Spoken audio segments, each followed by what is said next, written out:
ఈరోజు నంద్యాల జిల్లా కలెక్టర్ గారిని కలవడానికి ప్రజా సమస్యలపై పోరాట ఎగ్జిక్యూటివ్ కమిటీగా నంద్యాల జిల్లా ఆంధ్రప్రదేశ్ నుండి మరి మేము వచ్చి ఉన్నాము.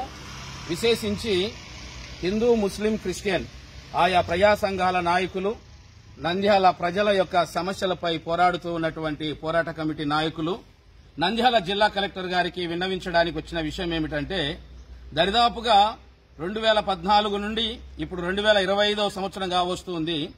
ఉమ్మడి కర్నూలు జిల్లా నుండి కూడా మరి అనేక మందికి బరియల్ గ్రౌండ్ సమస్య అయితేనేమి, క్రిస్టియన్ కమ్యూనిటీ హాల్ నిర్మాణ విషయం అయితేనేమి ఎన్నోసార్లు ప్రభుత్వ ఉన్నతాధికారులకు విన్నవిస్తూ ఉన్నాం. నంద్యాల పట్టణంలో మరి విస్తారమైనటువంటి దళిత క్రైస్తవ మైనార్టీలు ఉన్నారు. అయినప్పటికీ కూడాను సరైన వసతులు కూడినటువంటి మరి శ్మశాన వాటిక స్థలం కేటాయింపు గాని, మరి క్రిస్టియన్ కమ్యూనిటీ హాల్ నిర్మాణం గాని ఇంతవరకు జరగలేదు. కాబట్టి నంద్యాల జిల్లా కేంద్రంలో ఉన్నటువంటి మరి హైందవ, మహమ్మదీయ, క్రైస్తవేతర ప్రజా సంఘాల నాయకులు, ఆయా రాజకీయ ప్రముఖులు అందరూ కలిసి ఈరోజు నంద్యాల జిల్లా కలెక్టర్ గారికి ఒక విన్నపాన్ని ఇవ్వడానికి వచ్చి ఉన్నాము.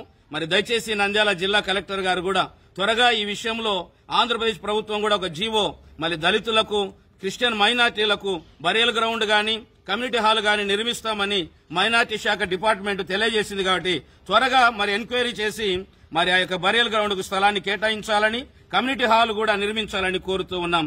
అందరికీ వందనాలు. Thank you.